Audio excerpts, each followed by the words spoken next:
Evelyn Markham and her son Adrian linked to CJNG narcotics network. 67 operatives arrested, 4.3 tons of drugs seized, and $138 million frozen. Operation Wolverine Shield exposes one of the largest internal airport breaches in U.S. history.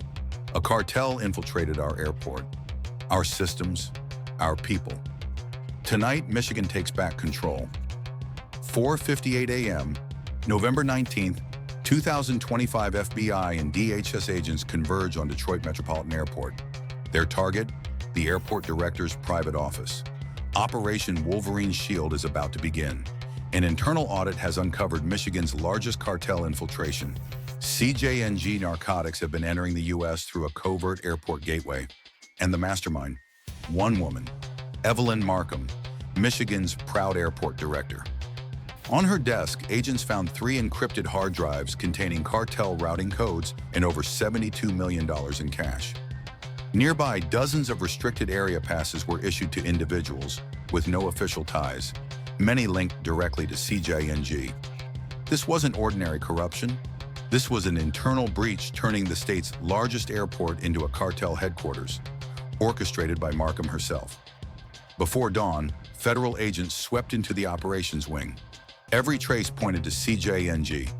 Evidence revealed 46 midnight cargo flights over 4 years, vague manifests, impossible waits, and routing codes linked to Mexico. Markham had infiltrated high-access airport roles with operatives, many unqualified or using fake identities. Her son, 19-year-old Adrian Markham, worked night logistics, moving pallets, signaling crews, and relaying messages. A junior operator trained by his mother. The system was so efficient, CJNG operatives called Detroit Metro Airport La Aerta del Norte, the North Gate.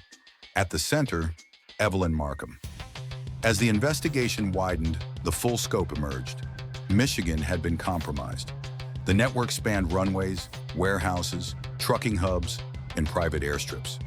In a DHS command center, officials tracked live drone feeds, satellite maps, and telemetry. Acting Regional Director Michael Rohr spoke clearly. This is not just a drug raid. This is counter-infiltration. A cartel has exploited our airport, our contracts, and our people. Tonight, Michigan will be reclaimed. At 2:14 a.m., 840 federal agents mobilized.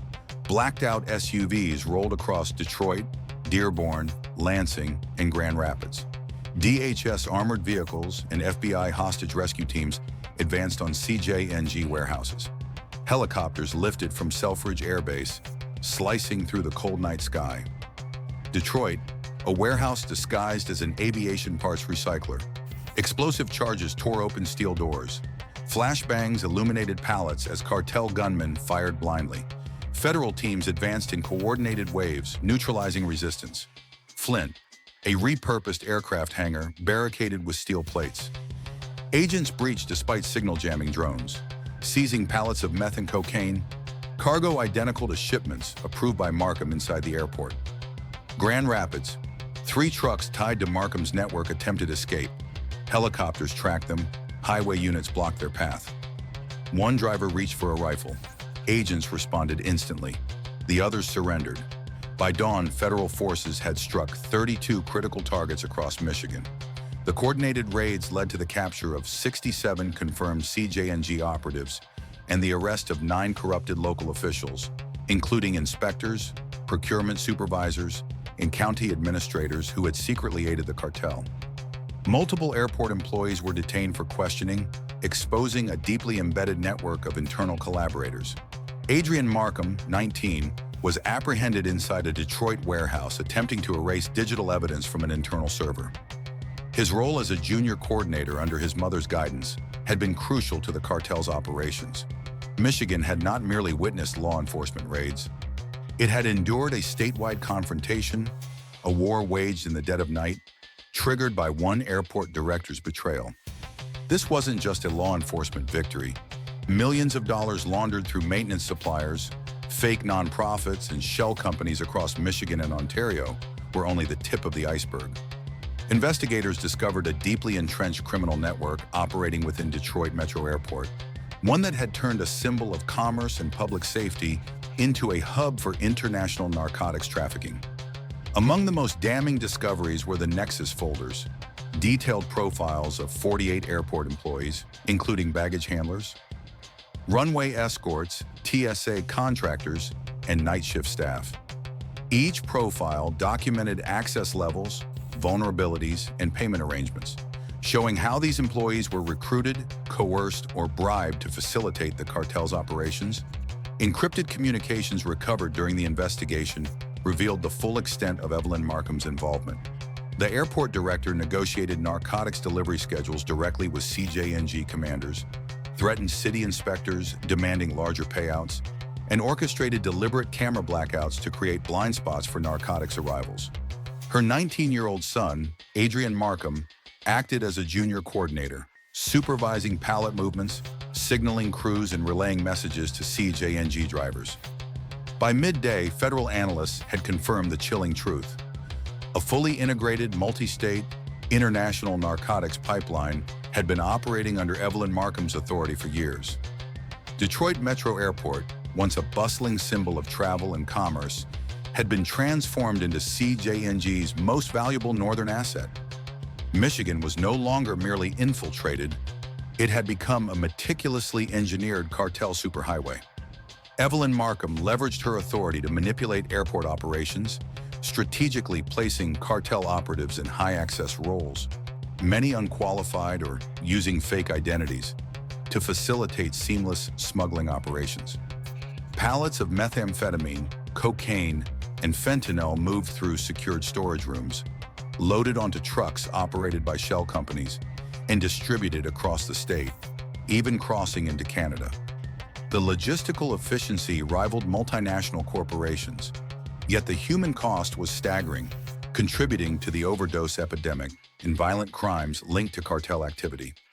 At 2:14 a.m. on November 19, 2025, nearly 840 federal agents mobilized across Detroit, Dearborn, Lansing, and Grand Rapids.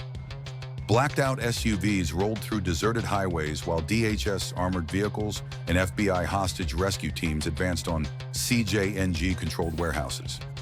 Helicopters lifted from Selfridge Air Base, cutting through the cold night sky, ready to support ground operations.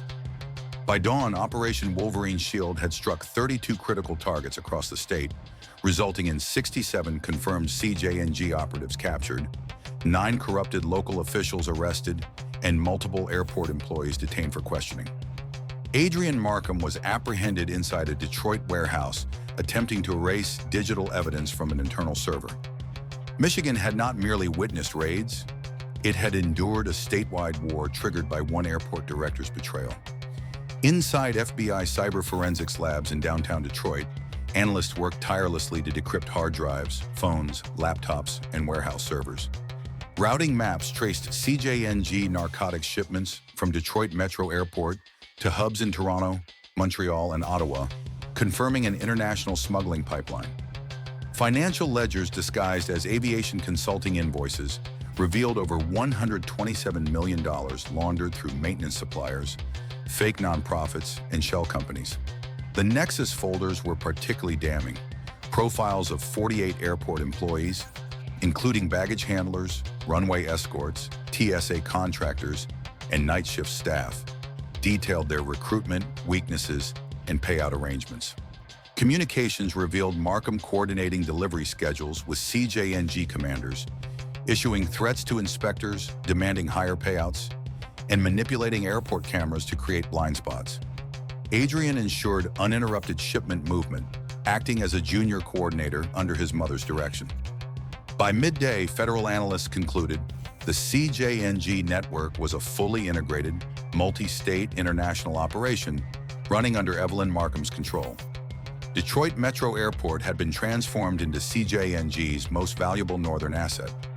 Evelyn Markham had built a criminal empire that leveraged systemic weaknesses, manipulated employees, and exploited aviation infrastructure to create a cartel superhighway. The reach was unprecedented. Shipments of methamphetamine, cocaine, and fentanyl moved seamlessly from secure storage to trucks operated by shell companies, eventually reaching destinations across Michigan and into Canada. Federal agencies discovered documents revealing CJNG plans to replicate the Detroit Metro Airport model in Ohio, Wisconsin, and Pennsylvania. Airports with weak oversight or vulnerable leadership were primary targets.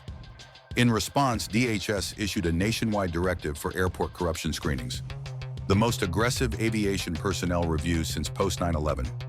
Evelyn Markham faces charges, including conspiracy with a designated transnational criminal organization, large-scale narcotics trafficking, money laundering, tampering with aviation security systems, public corruption, and endangering interstate and international commerce.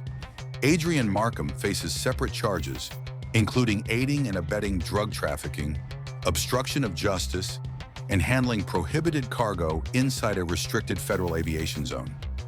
Prosecutors highlighted his role as a junior operator under his mother's direction, marking him as a key participant in the network. The revelations sent shockwaves across Michigan. Airport employees felt betrayed. Lawmakers demanded a full overhaul of state aviation oversight.